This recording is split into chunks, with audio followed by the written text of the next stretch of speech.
Dali dumating na po yung ano yung bangka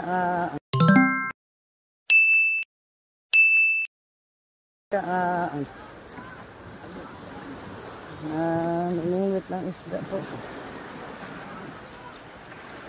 At ito po yung kuha nilang isda, napaka fresh po. Oh, sariwang sariwa. At bibili kami ngayon para aming uulamin.